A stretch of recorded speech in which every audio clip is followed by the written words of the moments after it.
Live. All right. Welcome back to ENC Recovery. We just came from a meeting and now we're starting another meeting. Great. Okay. My name's Noah. I'm an alcoholic. My name's Gabe. I'm an alcoholic and a codependent. Ooh. Switching it up. I like it. I know. We're gonna. Oh, crap. Popping. Dang it. I gotta remember how to do this stuff.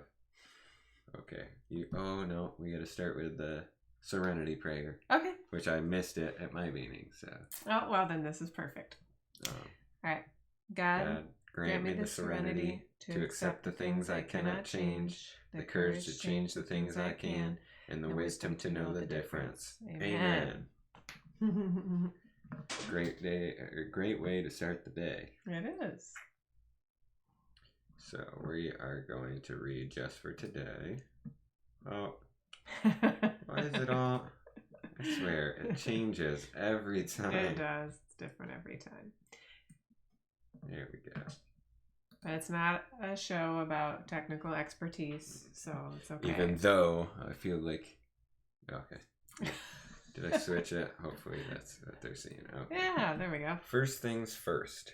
We apply effort to our most obvious problems and let go of the rest. We do the job at hand, and as we progress, new opportunities of improvement present themselves. It's been said that recovery is simple all. We've got to... I don't get... Simple. Space. Okay. Simple. All we've got to change is everything. That's a little drastic. Right. That can seem a pretty tall order, especially when we first arrive in Narcotics Anonymous. After all, not many of us showed up at our first meeting because our lives were in great shape. In the contrary, a great many of us came to NA in the midst of the worst crisis of our lives. We needed recovery and quick. The enormity of the change required in our lives can be paralyzing. We know we can't take care of all that needs to be done, not all at once. How do we start? Chances are we've already started. We've done the first, most obvious things that needed to be done. We've stopped using drugs, and we've started going to meetings. What do we do next? Pretty much the same thing, just more of it. From where we are, we do what we can. We walk the path of recovery by picking up our feet and taking the step that's right in front of us. Only when that's been accomplished must we concern ourselves with what comes next.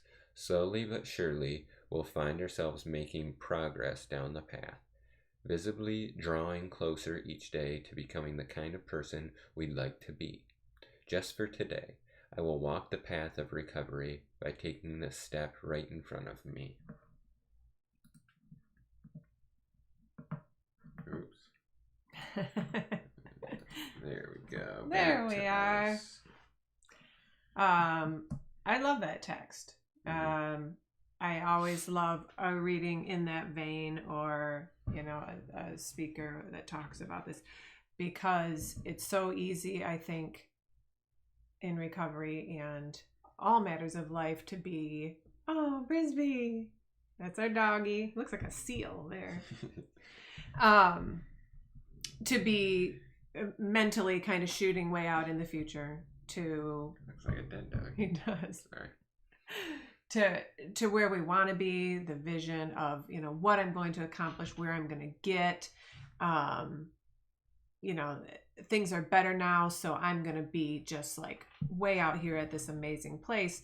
But the program, I think, really like keeps us grounded with, you can't do that today. You cannot physically do everything to make it happen, to have whatever it is, that you're envisioning, the perfect family, the perfect marriage, the business success, whatever it is that's like out there that we're dreaming of.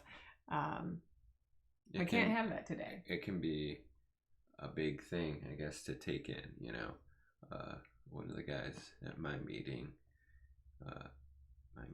say, or has said before, that, you know, if you're a person who lays brick and on the first day you're told, in your lifetime, this is, in your show, this is what you're going to be, you have to lay down. You're going to be like, it'd be some crazy number, right, like a million bricks or something. Way too many, like, I don't think I can do that.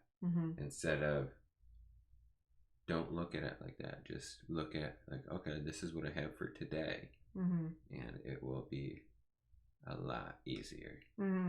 Just focus on today and the things that you can do to change. Whether it's like, for me, answering only a few questions a day for my 4th step, you know, only working on it 5 to 10 minutes every morning. It's still, that's something I feel like is a lot easier than like, okay, here's your 4th step, do it. Write it all out. It's like, and then I get to, before I got to that and was like, okay, I didn't want to start it because it was too overwhelming. So right, yeah, I mean, everything is like that. It like the recovery, like of our relationship, kind of rebuilding after like rock bottom and, you know, coming out in addiction. Like, I would love to just, you know, be at the end and everything would be, you know, great. We know how to handle conflict and have, like, you know, this great like trust and like program for kind of living life. But it's not realistic. You know, there's only the small things that I can do today, you know, like watching my words, reflecting on how I feel about a certain situation instead of just reacting, you know, those like small things that will build up to where I ultimately want to be. Business stuff, that's like a hard one for me because, you know, we don't know exactly what we're doing with that, but like when I start to envision where I'd like to be and all the tasks that it'll take to get there, it is astoundingly overwhelming. And that, you know, that's a great like foothold place for addiction, right? Because that's like, I would like to not think about that right now. So there has to be something else that I could do to kind of escape from that. And, you know, and I've got lots of mechanisms, whether it's like shopping, wasting time on the internet, whatever. But, but if I pull myself back to just what is like one small thing that you can do today that is real and concrete, and forget about the rest. I mean, it just takes so much pressure off. That's all I have to say about that.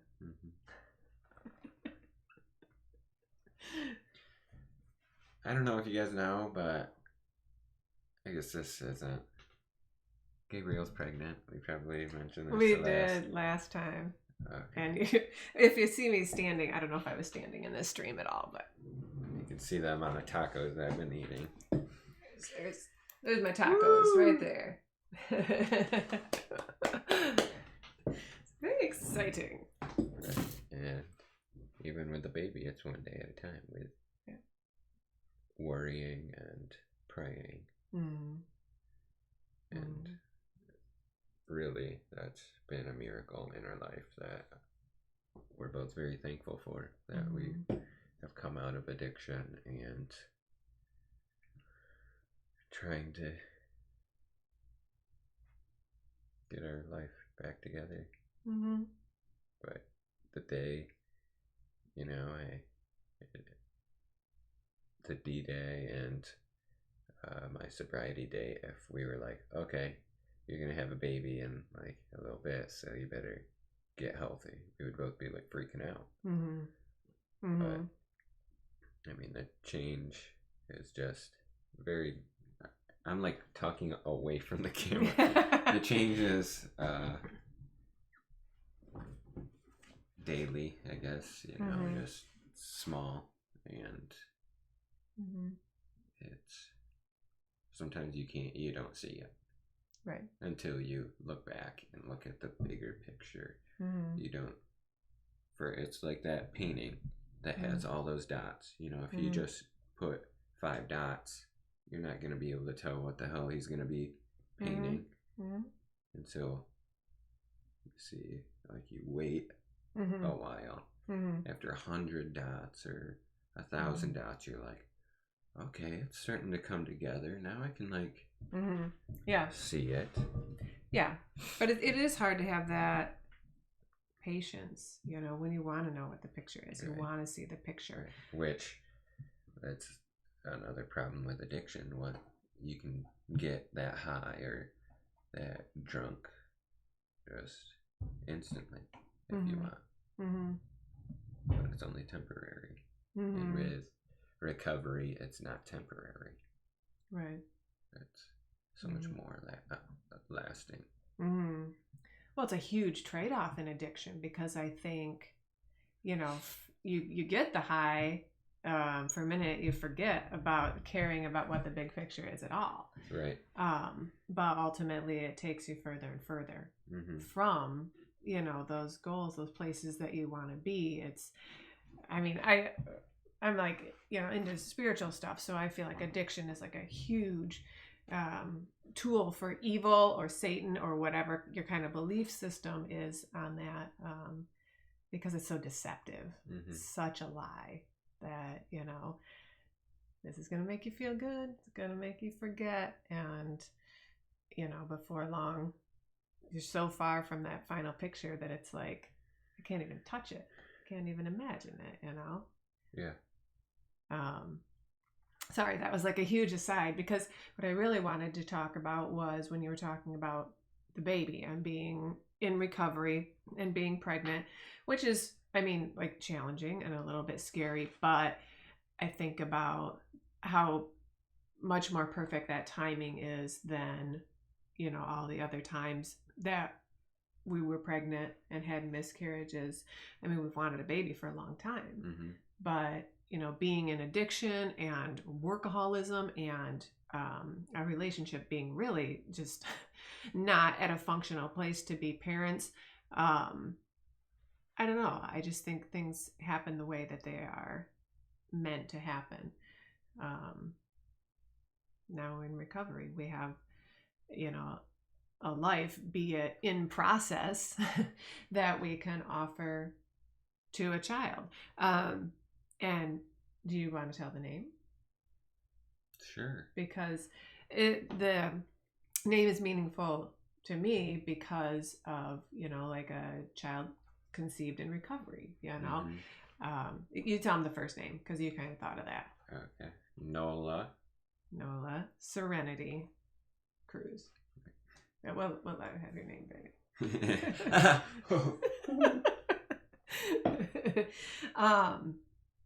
But yeah, so Nola, I just think is unique and super cute, and Serenity, because that's been such a huge focus and like guiding principle for our lives, and something that I hope to offer her, you know, not a life that's chaos and addiction and she has to figure out how to survive in it. I want to offer her a life that is, the serenity is already there, right, and she's safe, and she can be whatever she wants. I agree. It's exciting. Awesome. Is that all we got? I think so. Okay. I didn't bring my books to read, so. Okay. I think that's a power-packed little tidbit there. We don't want to overload you. But this is what we do. We usually work off of the NA Just for Today page, and sometimes we have our other books from Al-Anon and AA and many meditation books. 24 hours. Yeah. And daily reflection.